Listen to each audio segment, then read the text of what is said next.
research and practice. Sorry about that. That's all right.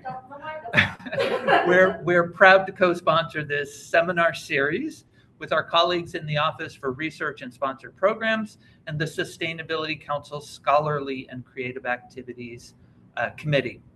We are thrilled today to welcome two people who we have long collaborated with in the Office of Sustainability. Lisa Smart with the Post-Landfill Action Network, an organization Westchester University has supported and collaborated with for probably 7 or 8 years at this time, and Ms. Nadine Boukhari, who is a graduate assistant in the Office of Sustainability.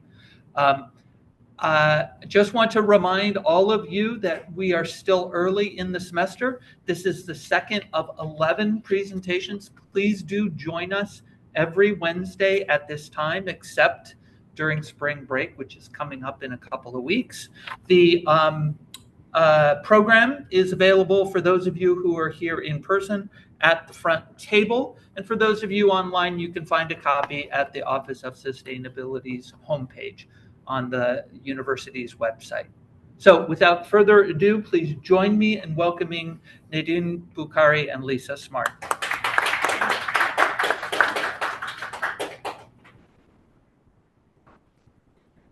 All right, ready to get started, Nadine? Yep. Cool. Okay, cool. Thanks, everybody. I can't see faces, so I'm just looking at myself and Nadine right now, but I hope that you're all excited to join us because we've put a lot of effort into this project. So we're going to talk about our project on Reusable to Go Where program feasibility at Westchester University. And Nadine will lead us through most of these calculations, and I'll let Nadine introduce herself, and then I'll also talk a little bit more about what Plan does as an organization. And like Bart was saying before, we've worked together for a really long time, so I'll give a little bit more context on the zero waste work that we've done with Westchester before. Go ahead, Nadine. So hi, I'm Nadine Boukhari. I'm currently a first-year master's student in the IO Psych program here. I'm currently the data analyst and monitoring assistant for the Office of Sustainability, as well as a graduate research assistant. And I'm kind of just building off of some of the work that the previous GA had done. And I have to give her a lot of credit because she did a lot of like the legwork and the background stuff. And her name was Angela. So like, I'm very, very, very grateful for her and like everything that she did, because it was like truly, truly like a feat that she completed in her time here. So just for a little bit of background, the Office of Sustainability has been working with Plan for many years. I just recently started in 2025 working with Lisa as well as Savannah. She's also on the call, and helping me like plan and there she is, help plan and like create the pilot program to transition away from the single-use items that we have on campus to more reusable and sustainable options. So some of the benefits of reusables can Reusables offer a sustainable long-term waste management reduction solution. So rather than just a short-term fix, this will go long-term into the university's future plans and like goals for sustainable outcomes. So the reduced material will also drive down long-term purchasing costs, making them more financially viable over time than the current model we have. But most importantly, they shift us away from relying on individual behaviors like bringing your own reusable mug or properly disposing of your garbage recyclables at the university or at home. So rather than making individual behavior, it becomes a system level operation that makes it easier and more convenient for students to opt into this program rather than to continue using the disposable items. And we also did look at like compostables as a solution, but like there are some limitations with compostables.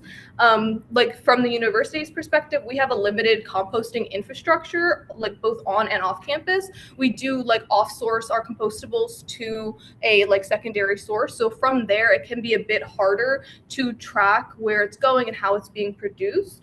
So most of the time in large areas, compost can be improperly disposed of. So it kind of reduces its environmental benefits by composting. So it kind of gives you like a net zero, like sum. So there really isn't, it's much better to use a reusable option versus a compostable option for long term. And they also make it very difficult to track because once they leave the campus, we have to rely on the organization to give us whatever data they feel relevant to collect, which we might need more, we might need less, we might need something specific. So it makes it a bit harder to measure and like verify if we're actually meeting like the goals that we set in place.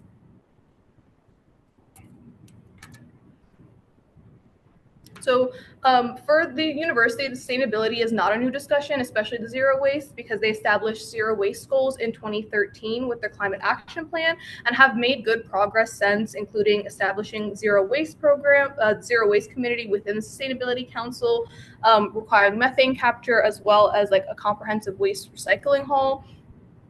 Contract. So there's much more information for students and staff to be able to see where all of our sustainable goals and environmental like options are in one place. So in like after this leads us into like the 2021 2022 when sustainability, the office of sustainability started with plan. In 2021 2022 they completed the first 2 phases of the plan atlas project. So this is like a zero waste audit as well as like a visioning exercise to see where like the plan staff as well as Westchester University can go from there with our reusables, which will lead into this current presentation. So the Reusable to Go Where program kind of built the foundation that we're going to continue upon and hopefully be able to implement later on. Okay, great. Thank you, Nadine, for that context. So, like I said, my name is Lisa Smart. I am from a nonprofit called the Post-Landfill Action Network, or PLAN for short, and we work with college campuses all across the country on zero waste work, but specifically student-led zero waste work. So, I specifically work on our Atlas Zero Waste project, but and I'll explain a little bit more about what that means, but we work with schools on systems level programming for how to transform infrastructure and logistics to lead into a zero waste campus, but we also work on more individual projects like setting up free and thrift stores, reusable to go programs, compost programs, what to do with surplus furniture. So we're really looking at the full picture of how waste works on a campus.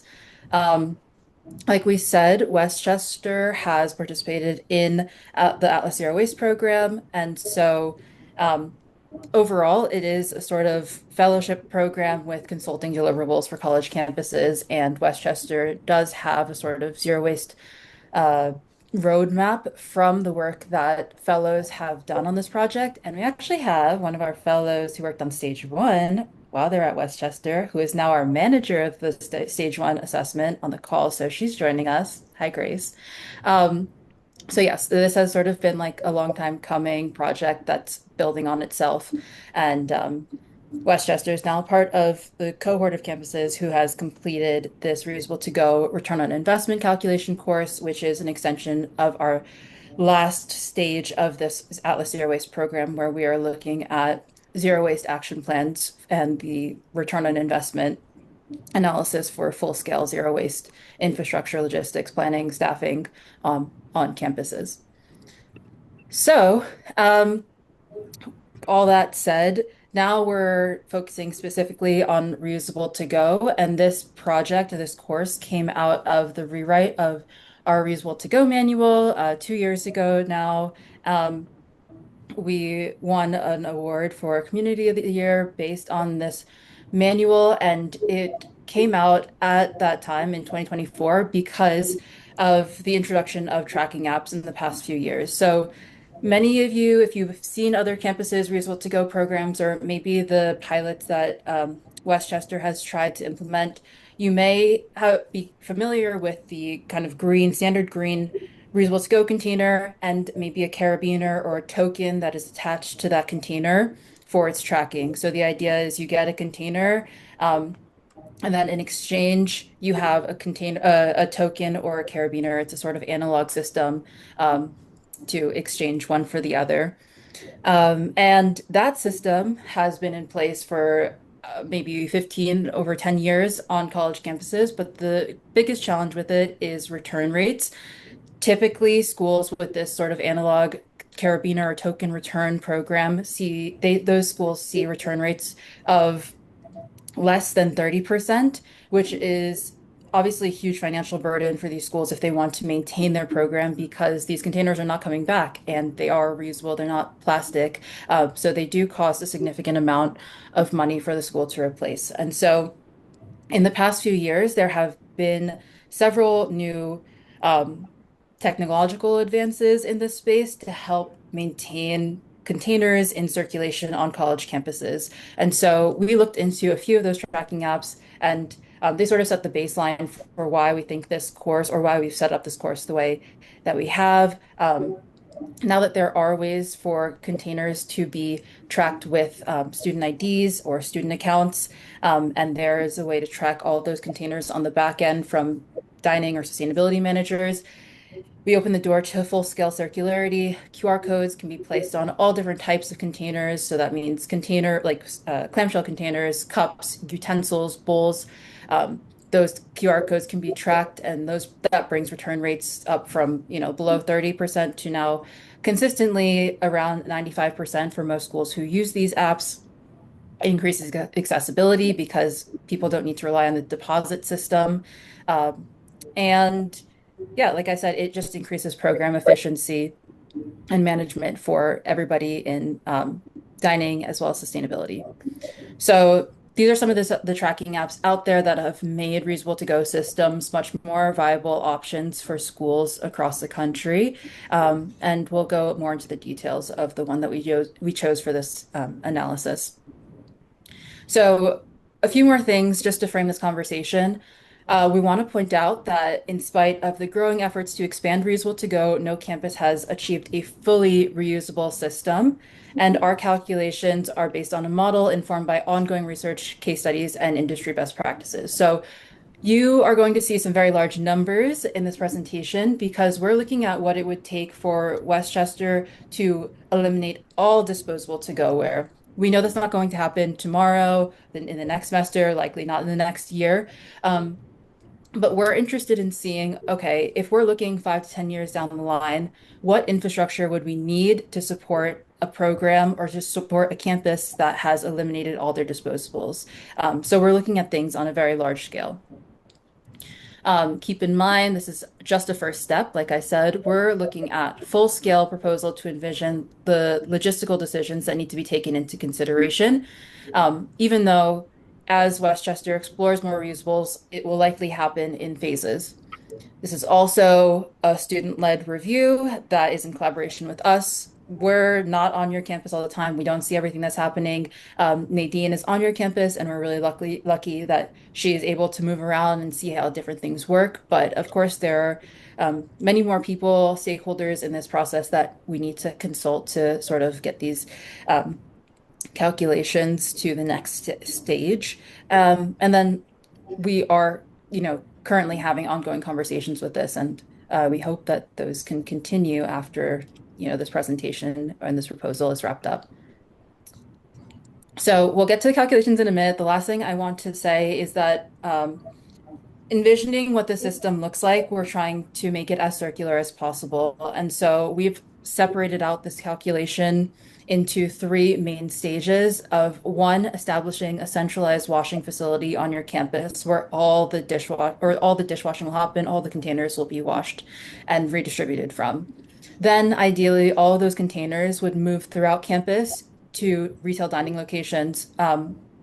So coffee shops, grab-and-go locations, dining halls, those containers would be available. Then people would be able to use those containers. And then as they move across campus, we want to make those containers, we want to make the system as efficient and convenient as possible. So we looked at drop-off locations where it would be very easy for someone to say, I'm a student athlete, I'm going to the gym or I'm training, I'm going to eat and drop off my container here.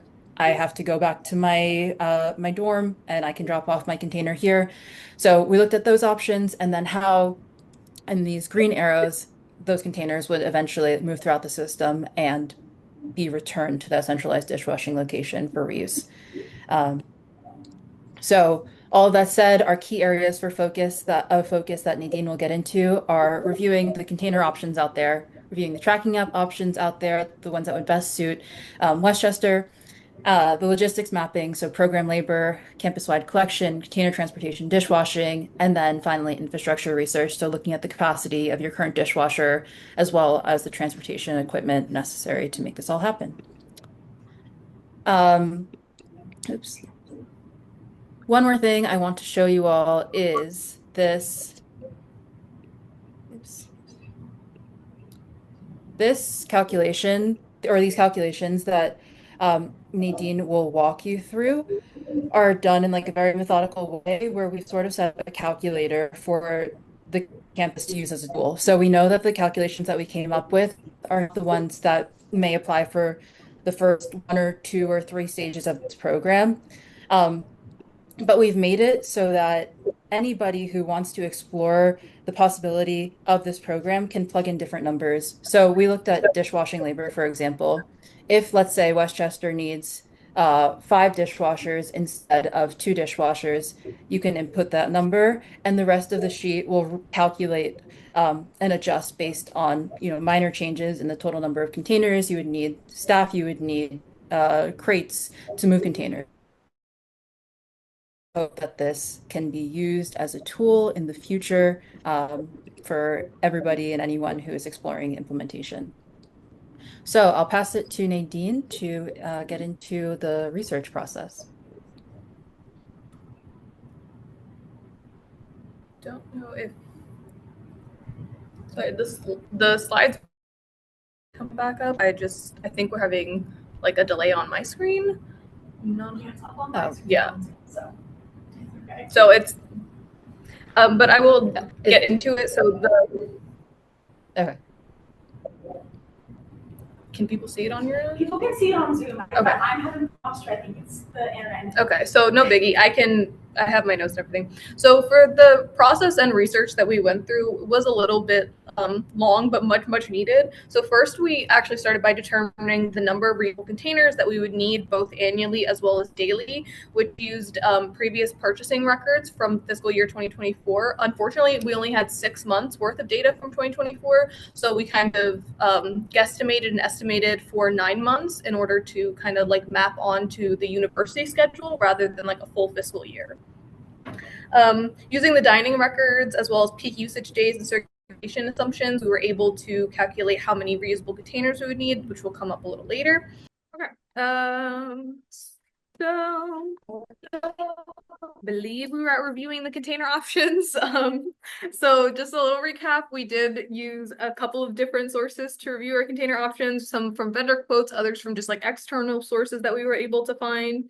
So following that, we needed to review the proposed container list more closely, because especially considering like the material preferences, portion sizes of like the university, and compatibility with the existing meals that dining had. So we didn't want to force them to change anything. We wanted to adapt with them rather than force them to adapt with us. Afterwards, we evaluated the tracking options. There was a few, but we eventually like narrowed it down to 3 and picked one from there. These are kind of essential for managing the circulation as well as the return fees. So everything can be consolidated in one space without the need for multiple spots, multiple programs, multiple like softwares to track the same thing essentially. From there, we kind of mapped out the program logistics, which included the campus-wide collections, the pickups and drop-offs, the transportation needed for those locations, including like the crates, dollies, trucks that would be used to transport, as well as the labor for the people who are actually doing the transporting. And then finally, we kind of we concluded with an infrastructure review. This assessment was kind of to determine if we had a dishwasher that could satisfy the needs of the reusable options, because we do have a lot of things that get washed. So we need to be sure there is something that can handle this extra load. And we were very fortunate. We were able to find one that had no issue taking in the extra accommodations that would be needed. So this is where we get to like the nitty-gritty of everything. To start, if you want to look at the bottom, the total investment for this is going to be around $206,000, which includes the dishwashing infrastructure, like the crates and the racks and everything like that. The one thing about the truck, we are working under the assumption that facilities has one based off of like previous conversations. So that kind of did shave, I believe, around $70,000 off because that's about how much the trucks costs. A big portion of this startup will be from the app and the scanning chips because we realized the university would have a lot of reusable items for a person to manually scan in and out every single time from the washing state, like from the dishwasher into when it was next going to be used. So the RFID chips as well as the RFID scanner automatically will scan them as they come through the dishwasher and they come through. So it'll keep an updated tab on what's clean and what's dirty, making taking a little bit of the burden off of like dining and like the facility staff, so they have a bit more like wiggle room. The annual operating costs were estimated to be about 84,000. However, the annual savings in revenue would be around 265,000, which would offset those startup costs considerably, especially over like the period of about a year and 2 months. We would see about an 87% return on the investment. So long term, and not that long term, it is like a single year. So hopefully, if it were able to come into fruition, it would see pretty quick results, not immediate results, but within the year, you would be able to see some form of like financial return on this very large investment that the university would be like taking under. So throughout this whole process, we did look for ways to improve the financial performance by comparing different tracking apps, different options for the containers, different compostable options, anything and everything that we could, because we know that many schools are already hesitant to implement reusable systems. So making it as cheap and as cost efficient as possible was the main goal, so that the university would be more inclined to take it. And it kind of shows that the program can be sustainable as well as being cost effective. So they're not mutually exclusive in that sense. So hopefully that kind of dissipates some of the hesitancy around joining a program like this. So afterwards, we had like determining the number of reusables that we talked about prior. We found about 1.4 million reusables that could be switched. To determine this, we used the 6 months of dining purchasing records, and using the peak days, which is about 150 days, which is just like the total number of days in the year, like for just the school year, not the fiscal year, just excluding weekends, holidays, anything that we might not be in school for, the university might not see the similar volume of students at. And we multiplied those and got the 39,000 number, which would be the total number of reusable items we would need to get in the year, which kind of rounds out to about 9,989 for a day. So that's how many would be in circulation each and every day and would need to be washed, dried, and redistributed consistently to keep up with the demands of students and like the faculty.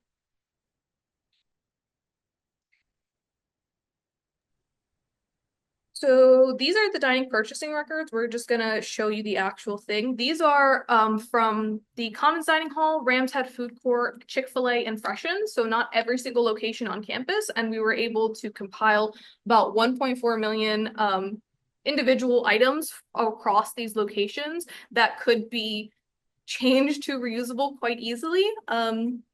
There are obviously other locations on campus we could expand to, should this work, hopefully. Yeah, I just wanted to mention one more thing And about I don't know this. if you So can see Lisa's mouse, but she does like, if you could see like the tray on the papers, and then if you go, I don't know if Lisa can go to the left. Is it left on my? Yeah. Yeah. You can see like the actual amounts for everything. So the quantity that each location is buying, as well as how much it is and the total cost, and it adds up very, very quickly. It can look like very little in like the grand scheme of things, but once you start adding up every single location and they get multiple shipments a month, it adds up rather quickly. Yes. Can you hear me, Nadine? I don't think she can hear me. I can hear you, Lisa. Okay. I hear you. Give me 1 second because we can't hear you, which of course we just need to change the speaker. All right, try again. Can you hear me? Yes. Okay. And one thing I just also wanted to mention about this So Nadine and the previous student who worked on this, Angela, put a lot of time into sorting through 1.4 million pieces of disposable products that are circulated at Westchester every year. And of course, I think it is like a pretty shocking number to see the total amount of reusables that would be needed every year to support a switch to disposable. Another thing I would point out is that there is also the opportunity for more other changes in this. So we're looking exclusively at the switch from disposables to reusable takeout containers. There could also be more options or more opportunities for sit-down dining at Westchester. And I think that would also dramatically reduce the amount of time, labor, money that would go into reusable to go where. So there are a lot of ways that this research could also, let's sort of branch out into other options to replace disposable plastics at Westchester. Yeah, just another thing I want to mention that Westchester does have a lot of disposable products compared to other schools of similar size, and there are a lot of different ways to sort of address that problem beyond just reusable to go. Go ahead, Nadine. Okay, so afterwards, these are some of like the containers that we were looking at. So there were several options reviewed, like the green ones are like most common in universities, as well as like the tumblers and the reusable sporks. But I feel like if you see, there's also a knife, so it's like a triple combo. So those could be real good investment. Um, but we were also looking at some stainless steel options, but more research needs to go into looking at those and like its cost efficiency in comparison. So those are an option for perhaps the future. And with that being said, the final selection of what kind of container and which ones we would get from which company really rely on like dining facilities and their meals. So whether it be like the portion sizes, the type of food, or things like that, we would have to consider, as well as like durability and compatibility with like the existing dining operations. So we don't want to disrupt what they're currently doing. We just want to slowly integrate into the process already. And then for our calculations though, we relied on like the green like GET tumblers over there. So we would have a like accurate estimate should the university like take this into consideration. Okay. So there was a couple different tracking apps, but we chose Reusable as our baseline for calculation purposes. So it's not like definitive. And Reusable is like a QR code based tracking system, like kind of similar to like a library checkout. So students can scan their containers at the checkout counter, pass it to like show their pass to the cashier once they've scanned it, and then return the containers to whichever bins they choose. And this system also allows for like reminders, and it gamifies kind of like the return process as well as like the checkout process. So it makes students feel more encouraged to participate as well as return the things. So hopefully we don't have to like pay for replacements of the reusables. We can just continuously cycle them.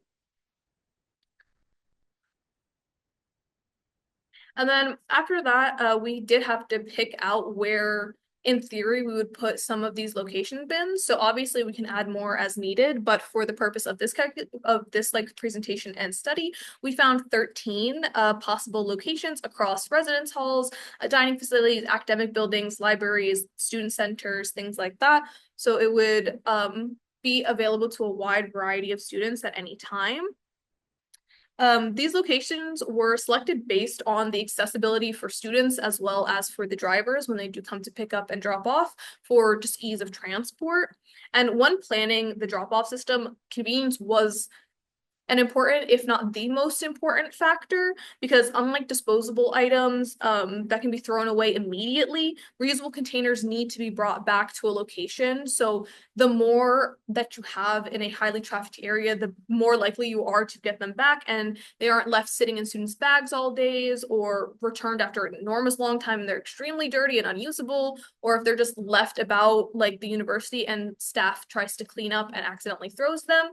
So by having locations that are accessible and comfortable and convenient for students, it would hopefully encourage them to return their items in a timely manner and like more frequently. So these are also some of the example bins from like other universities. These bins can be put either indoors or outdoors depending on the traffic and the location. So if it would be kind of a roadblock to put it in the middle of the quad, we'll put it in one of the like buildings around it to make it a bit like easier. And this also can be customized to like Westchester, so they can include like Westchester branding, or they can throw on QR codes that lead to information about the university, about the program, about its sustainability goals, anything like that. So it serves as an additional like source of marketing and branding on top of like its benefits for just like accessibility for the students drop off.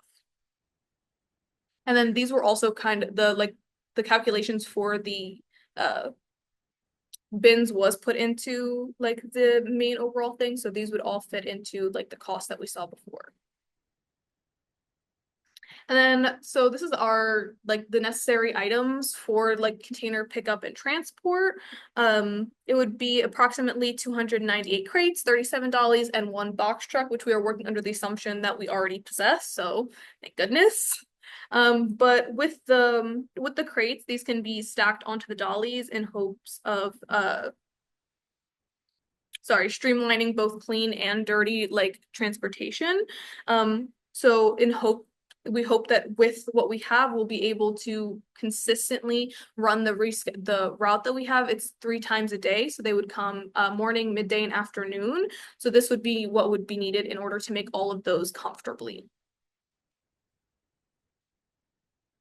And then throughout this entire process, the dishwashing system was very, very important. And there were 3 options available on campus, but only one was like a viable one, which was the one in the Commons Dining Hall.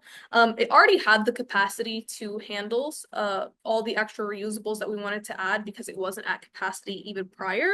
So we're very grateful that we were able to, and it would add about 1.3 hours, about like an hour and 20 minutes on top of the original drying time, like per day. So it wouldn't add a tremendous load onto the staff and faculty, but it would be an extra step that they would have to do. Great.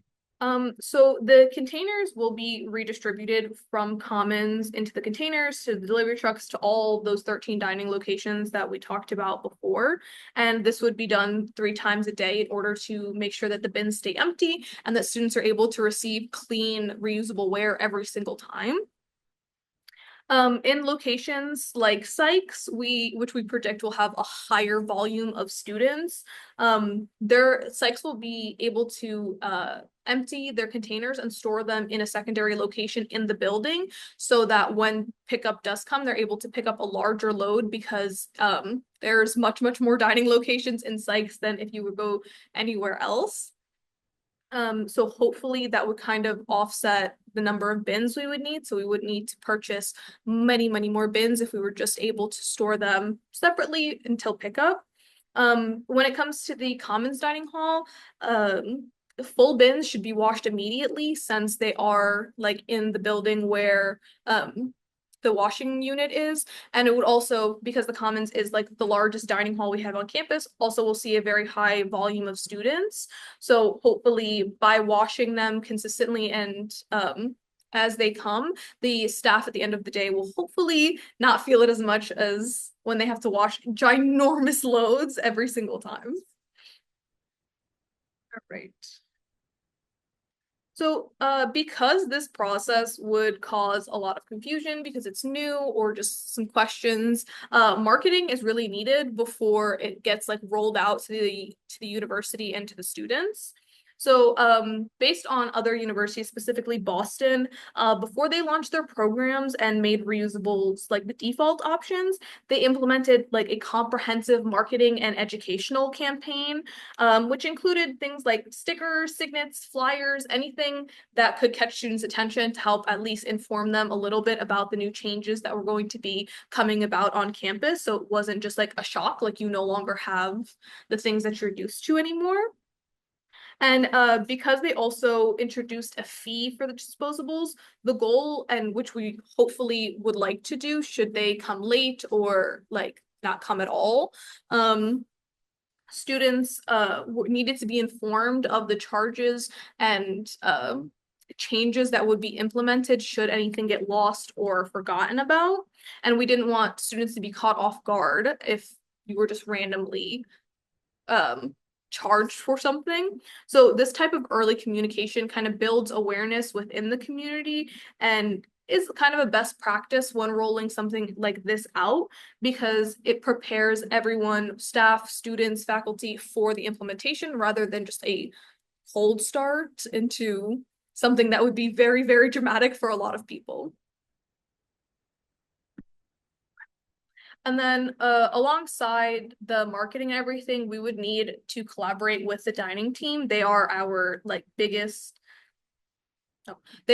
allies, and they are the people who will be affected by it the most because they are the ones who will be responsible for them.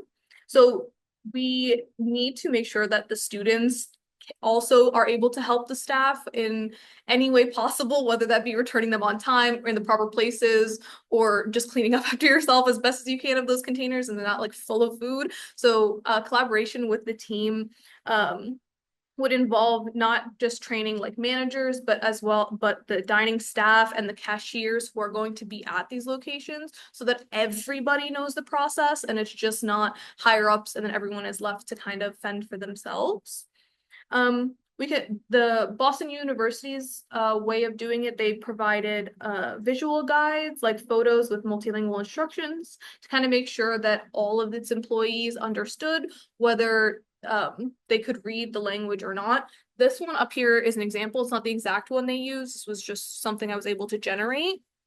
But we would hope that would be a bit more inclusive for everyone, regardless of their reading abilities, language, or anything like that.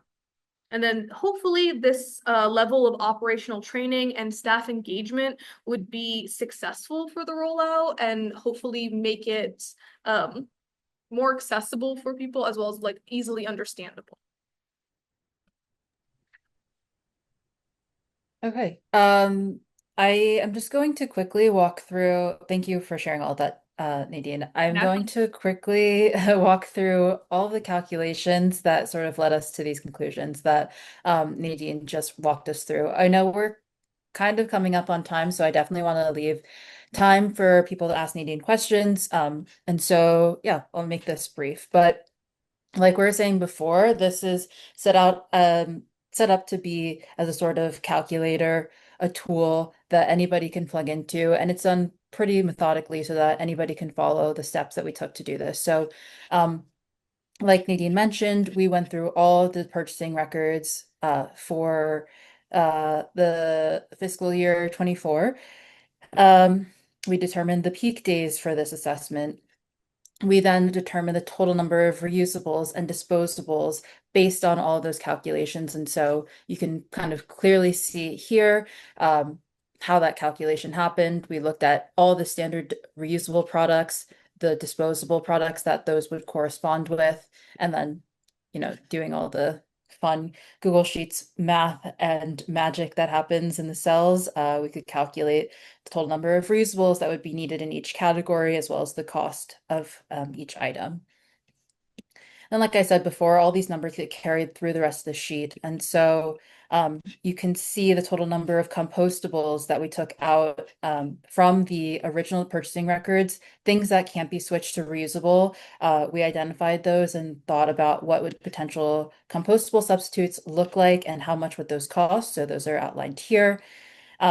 We looked at the cost of those tracking apps that Nadine mentioned. So we looked specifically at Reusable, how much it would cost based on the size of the program, based on QR codes or RFID chips. Nadine mapped out here all the collection bins, the traffic and accessibility of those collection bins around campus. And I did ask her to actually physically move around campus and do these things. So I think we have a very good sense of the user experience here. Sort of corresponding with that, she mapped out what the pickup schedule would look like, sort of down to the minute, approximately, if a truck were to go from location to location to pick up those containers and bring them back to the dishwashing location in Commons. Here are all the crates and dollies that we need, and these are again based on the total amount of reusables needed per day. we looked at the dishwashing manual. So all of those, what Nadine talked about, the hour and 1.3 hours, hour and 20 minutes that are needed to wash dishes, those calculations are here. It's based off of the capacity per hour of the dishwasher and the total number of reusables per day. We looked at program labor, so approximate hourly wages, approximate hours for each task, mainly collecting and transporting those containers as well as washing them. And eventually, all of that stuff leads to these final tabs. Before we go into the final investments in operations, to bring this back to where we started, you may have noticed that Nadine pointed out that there's a big opportunity for cost savings in this project. A majority of the revenue generation that can contribute to that cost savings potential comes from the potential to implement fees for this program. And so we mapped out approximately how much revenue could be generated if containers were returned late or not on time. And that's not meant to be something that is punitive for students. By implementing a tracking app, we would assume that at least 90% of containers are returned on time all the time. And so we map this out to just say potentially if 5 to 10% of the time containers are not returned or returned late, and students were charged a fee to sort of incentivize them or disincentivize them, what would the revenue potential be? And so all of that is mapped out here, as well as any cost avoidance things. So the cost of not sending all of those disposables to the landfill every week, that is mapped out, as well as the cost of not purchasing those disposables. And then you can see all those calculations funnel into our final investments and operations that Nadine explained. So the dishwashing investments, the container investments, the reusable tracking app investments, all of those are outlined here, as well as our operational costs, our annual operational costs. So we looked even into like the utilities cost of this, what's the water usage, what's the electricity usage. We tried to get as much into the detail as possible about how much realistically a program of this scale would cost, as well as things like maintenance fees, things that you don't necessarily plan for. We tried to account for in the budget. All of those fees for cost avoidance, as well as revenue from late or lost containers, also funnel into this final sheet, as well as the labor. So I went through that really quickly just to sort of show you all the scale of the calculations that Nadine worked on. There's a lot of details that went into this, but I think I'll leave the rest of the time. So yeah, thank you. Thank you, Nadine. And yeah, feel free to open it up. Because I saw something, but I couldn't. Honestly, that's fair. That's pretty fair. I don't know if the university would allow me, but I definitely would print that. Any questions, comments, concerns?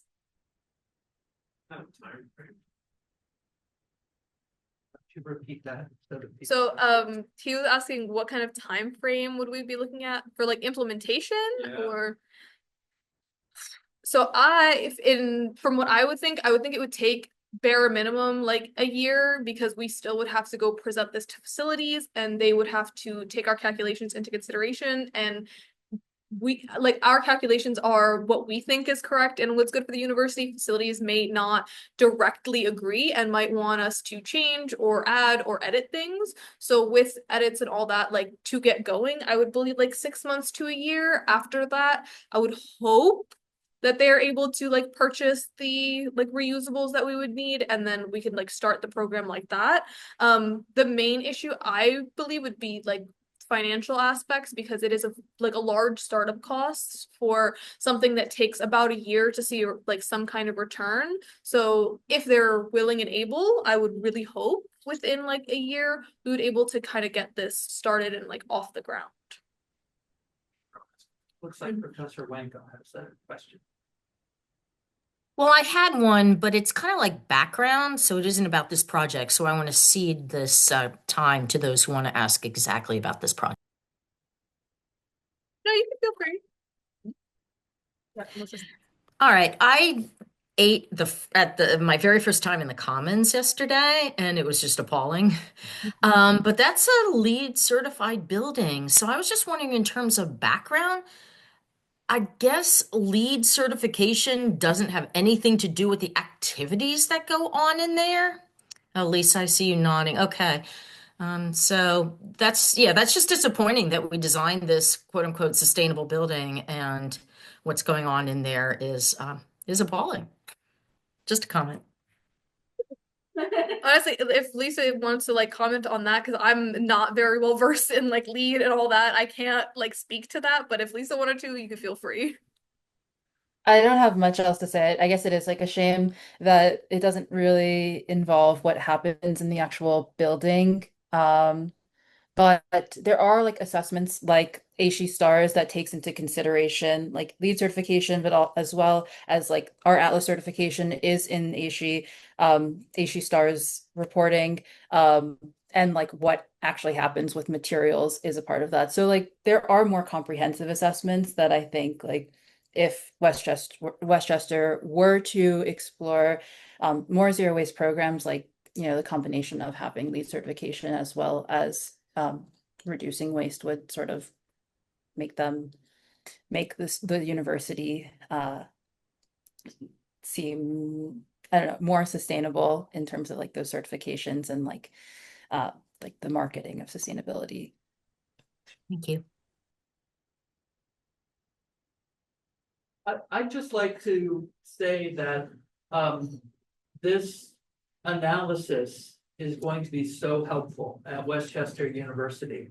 I'm really impressed with the detail that our students at Westchester University, working with a really great team at the Post-Landfill Action Network, have been able to put together in this report and this presentation.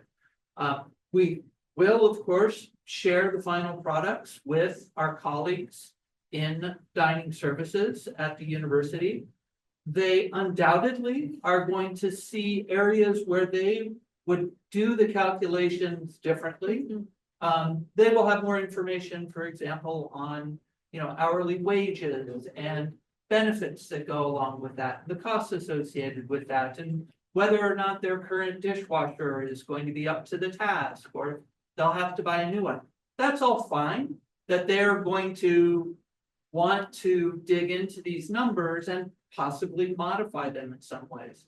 But that doesn't deny the fact that this puts some good numbers behind the argument that there is value, both financial and environmental,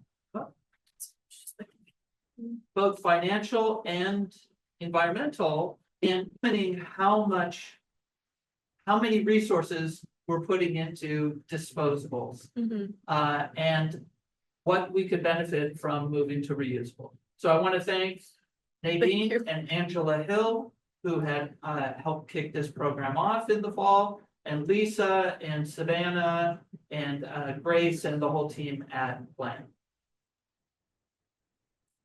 Thank you very much. Much It appreciated. looks like Professor Baldwin Kaplan has a question. Yes, thank you so much. It was the most interesting presentation, and it gives us a lot of thought how we can do better in the future. What has just come to mind was, the costs. How often can you use the containers before they break themselves? Because it looked like they're made out of thin plastic. That could break too. It could break, when it's put in the bin, when it's taken out, when in the dishwasher and things like that. So how often do they have to be changed?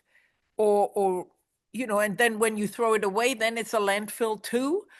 And the trucks, I don't know how often you have to use a truck, but if they're electric, it's no problem. But if they use gas, just a minor detail. And then these huge containers, the blue ones where the other little ones go in, if one of the lids break, then people throw it away too. So I'm just saying,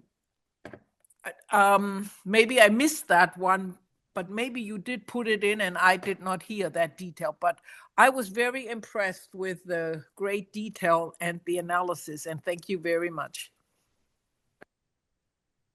Yeah, thank you for your question. So, we accounted for 10% every year of the cost of containers to go back into replacement of those containers. So, considering like about 10% of them would be lost or broken or um, would need to be replaced every year. Nadine mentioned earlier on that we looked at multiple different options for different types of containers, which I think sort of speaks to like the durability question that you're asking about. So stainless steel containers are obviously much more durable, and probably preferred for not replacing something like plastic with plastic. Also like health concerns about using plastic. And so it's something that we can continue to weigh or talk about for, life cycle assessment things as well. But the difficulty with stainless steel containers is that they mostly come in two pieces. They're not one sort of clamshell piece that can be tracked with one QR code or one of our RFID chips. So that's a question that a lot of schools are contemplating. What is worth it, because if you have two pieces, then maybe it's more likely that you're going to lose that and your costs for replacing them are higher because you have a lid and a bottom that are getting separated. So something that for us to like continue considering, and we talk with the container companies out there very often to sort of explore different options for tracking these materials. But you're right, there are a lot of costs for replacing and maintaining the equipment in this, like throughout this program for the bins, the containers. But ultimately, it is not comparable to the amount that Westchester spends on the 2 million disposables that they purchase every year. Yeah, okay, thank you so much. That makes a lot of sense. And thank you. I can't speak to like exact durability, but we did have those green containers in like my undergrad university, and I can, from experience and like beating those things up, they are pretty durable in like a bag or like a dorm, because at one point I had one in my dorm for like underneath one of the like shelves in my dorm that was very heavy. I did not realize it was under there. My complete fault. But it was there for like 3 months. And didn't crack, didn't break, didn't snap. Like, so from the perspective of the user, they're pretty durable even when you're not doing what you're supposed to be doing with them. So just little side notes. Okay, thank you. We are at 1 o'clock. We've gone a little bit over. Thank you to everyone who's been able to stay until the end. Please. Thank you. Join us. Thank you. All right. Thank you, Lisa. Thanks, Thank you. everyone. Thank you. Thanks so much. Right.